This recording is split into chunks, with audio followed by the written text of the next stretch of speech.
देखो बेटा, चलो एक क्वेश्चन हम लोग उसी टॉपिक पे जो रोलिंग ऑन इंक्लाइन प्लेन पढ़े हैं ना, उस पर डिस्कस कर लेते हैं। एकदम सिंपल क्वेश्चन एक लेते हैं। हालांकि इसमें इस क्वेश्चन में 3-4 पार्ट है, वो चल के आगे थोड़ा सा डिफिकल्ट भी हो जाता है, लेकिन उसका जो कुछ इनिशियल पार्ट है उसको देखो, बड़ा इजीली समझ भी जाओगे। एक सॉलिड स्फीयर है, इसका मास m है, रेडियस r है, और एंगल ऑफ इंक्लिनेशन थीटा है, और कोएफिशिएंट ऑफ फ्रिक्शन म्यू है सरफेस का। तो आपको निकालना है कि म्यू का कितना मिनिमम वैल्यू होना चाहिए कि ये बिना स्लिप किए रोल करे, यानी रोलिंग विदाउट स्लिपिंग होना चाहिए। तो देख लो, find mu minimum for rolling without slipping.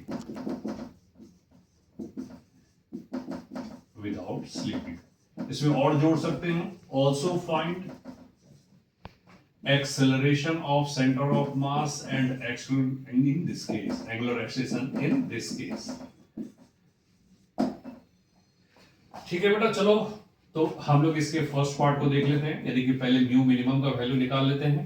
तो म्यू मिनिमम का वैल्यू हम लोग पढ़े थे tan theta divided by 1 plus mr square by I, mr square by I.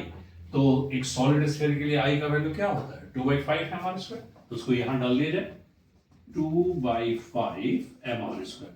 तो ये mr स्क्वायर कैंसिल, इसको एक बार फिर से रीएडजस्ट किया जाए तो 1 plus 5/2 that is 2/7 tan theta. यहां से म्यू मिनिमम का वैल्यू निकल के आ गया 2/7 tan थीटा। तो सॉल्व कर सकते हैं, सिंपल है, कुछ नहीं करना, फॉर्मूला में पुट कर देना है।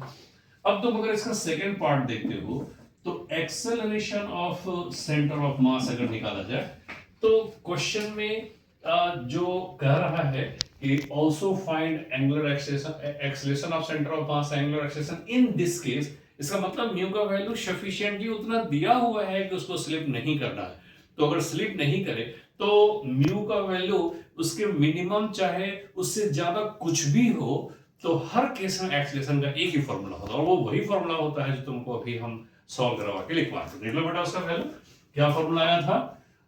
जी sine theta divided by 1 plus I by mr square. तो आई का वैल्यू 2/5 mr स्क्वायर होता है, और नीचे में mr स्क्वायर कट जाएगा, तो यहां से तुम निकालोगे तो मेरे ख्याल से ये 5/7 जी साइन थीटा के बराबर निकालना। अच्छा, अब एक बात और भी देखो, इसमें एंगुलर एक्सेलरेशन पे निकालना है। तो चूंकि रोलिंग है, स्लिपिंग हो नहीं रहा है, तो रोलिंग विदाउट स्लिपिंग के केस में ए बराबर आर अल्फा का कंडीशन सेटिस्फाइड होता है। तो यहां से तुम अल्फा का वैल्यू निकालना चाहो तो एक्सेलरेशन ऑफ सेंटर ऑफ मास में आर से डिवाइड कर दो, तो that is 5/7 R G sine theta. ये निकल गया इसका एक्सेलरेशन और एंगुलर एक्सेलरेशन का वैल्यू। अब बेटा इसका हम एक नेक्स्ट पार्ट लेना चाहते हैं। उसमें क्या है मामला कि जानबूझ के ना स्लिपिंग करवाया जा रहा है, मतलब बिल्कुल म्यू का वैल्यू जीरो नहीं है। हम अगले क्वेश्चन में ना तुमको देने वाले हैं कि जितना म्यू मिनिमम का रिक्वायरमेंट है उससे हम आधा कर देते हैं, यानी कि जो अवेलेबल म्यू रहेगा सरफेस पे वो म्यू मिनिमम का आधा हो जाएगा, यानी 1/7 tan थीटा हो। तो म्यू का वैल्यू तुम कम कर दिए तो क्या होगा? रोलिंग भी होगा, स्लिपिंग भी होगा। तो उस केस में ये ए बराबर आर अल्फा के कंडीशंस को सेटिस्फाई नहीं करेगा, बल्कि तुमको एक्सेलरेशन का वैल्यू अलग से और अल्फा का वैल्यू अलग से निकालना पड़ेगा। और उस पार्ट को भी हम लोग देख लेते हैं। हाँ देखो बेटा, लिख लो question. In the above question if find acceleration of center of mass and angular acceleration if the available coefficient of friction on the surface is half of the minimum coefficient of friction। तो मेरे ख्याल से उस case में mu के value को तो mu minimum by 2 put करोगे ना, तो ये 1/7 tan थीटा के बराबर निकल के आएगा। अब देखो इसका फर्स्ट पार्ट में एक्सेलरेशन ऑफ सेंटर ऑफ मास निकालना चाहते हैं। तो एक्सेलरेशन ऑफ सेंटर ऑफ मास निकालने के लिए हम लोग को इसका फोर्स इक्वेशन है ना बेटा, एक्सेलरेशन निकालने के लिए फोर्स इक्वेशन और एंगुलर एक्सेलरेशन निकालने के लिए टॉर्क इक्वेशन पे विचार करना पड़ता है। तो चलो फोर्स इक्वेशन देखो एक बार, इसका फिर से फ्री बॉडी डायग्राम, हालांकि बना हुआ है फ्री बॉडी डायग्राम, लेकिन फिर भी हम तुमको सॉल्व करके दिखाते हैं। नीचे की तरफ इसके ऊपर एक फोर्स लगेगा mg sin थीटा, इस तरफ लगेगा नॉर्मल, इस तरफ लगेगा mg cos थीटा, और पीछे की तरफ जो फ्रिक्शन लगेगा बेटा, अब उसको बहुत आराम से म्यू टाइम्स ऑफ नॉर्मल लिख सकते हो, क्योंकि स्लाइडिंग आ गया। तो स्लाइडिंग इक्वेशन में काइनेटिक फ्रिक्शन लगेगा ना, तो उसमें म्यू टाइम्स ऑफ नॉर्मल का फॉर्मूला लग ही जाएगा। तो मान लेते हैं कि सेंटर ऑफ मास को एक्सेलरेशन नीचे की तरफ ये है और एंगुलर एक्सेलरेशन इस दिशा में अल्फा है। तो देखो बेटा, अगर डाउन अलोंग द इंक्लाइन अगर एक्सेलरेशन है, तो हम लोगों को भी force equation down along the incline लिखना चाहिए। क्या लिख सकते हैं, बोलो, mg sin थीटा लगेगा नीचे की तरफ, और mu times of normal, normal का वैल्यू तो समझ ही रहे हो, mg cos थीटा हो जाएगा।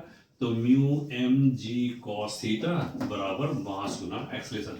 समझ लो यहां से एक्सेलरेशन का वैल्यू निकल गया। कैसे, म्यू का वैल्यू तुमको क्वेश्चन में मालूम है, mg sin थीटा भी मालूम है, सॉल्व करोगे तुरंत का तुरंत एक्सेलरेशन का वैल्यू निकल जाएगा।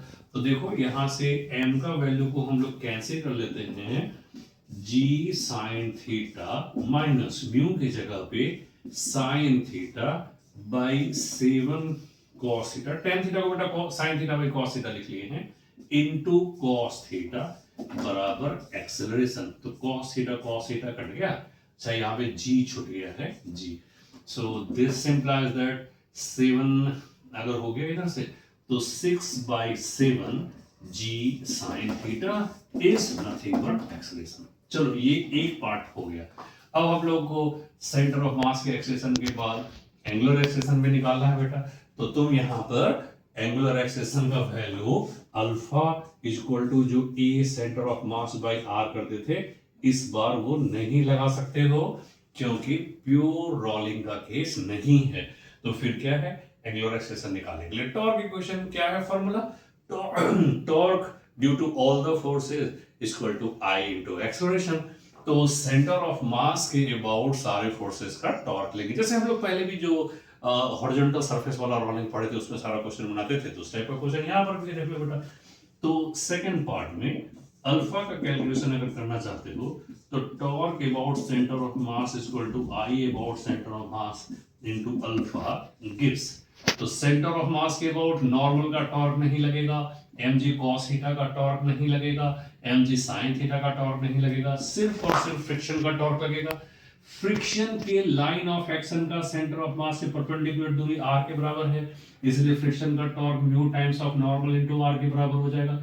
और सोचो कि सेंटर ऑफ मास को अगर हम एक्सिस ऑफ रोटेशन बना दें और ये फ्रिक्शन लगाते, तो ये फ्रिक्शन उसमें एंटी क्लॉकवाइज डायरेक्शन में टॉर्क पैदा करता, इसलिए एंटी क्लॉकवाइज डायरेक्शन में इसमें एंगुलर एक्सेलरेशन पैदा करेगा। तो म्यू टाइम्स ऑफ नॉर्मल गुना आर, ये हो गया फ्रिक्शन का टॉर्क, बराबर आई अल्फा। पुट करते हैं वैल्यू। देखो म्यू का वैल्यू है sign theta divided bye 7 cos theta, normal का वैल्यू है mg cos theta multiplied by r, बराबर आई का वैल्यू है 2/5 mr स्क्वायर इनटू अल्फा। तो देख लो बेटा, यहां से cos थीटा कैंसिल, और मास का वैल्यू भी यहां से कैंसिल। यहां से अल्फा का वैल्यू निकालना चाहें तो 5 इधर जाएगा और 2 इधर जाएगा, 5/14 साइन थीटा, और एक आर भी कट रहा है, तो ये हो गया 5/14 g sine theta by are. तो देखो बेटा यहाँ पर एक्सेलरेशन का वैल्यू 6/7 जी साइन थीटा आया था, और एंगुलर एक्सेलरेशन अगर हम लोग यहाँ पर निकालना चाहें तो उसका value 5/14 g sine theta by r आया है। तो इस चीज को तुम देख सकते हो कि a बराबर आर अल्फा का कंडीशन यहाँ पे सेटिस्फाइड नहीं हुआ है। तो वो कंडीशन सिर्फ प्योर रोलिंग में होता है, याद रखो। लेकिन अगर रोलिंग में स्लिपिंग हो तो तुमको सेपरेट फोर्स इक्वेशन से एक्सेलरेशन का वैल्यू और सेपरेट टॉर्क इक्वेशन से एंगुलर एक्सेलरेशन का वैल्यू निकालना है। ये हो गया। हालांकि इसमें भी एक क्वेश्चन, एक और भी पार्ट है बेटा।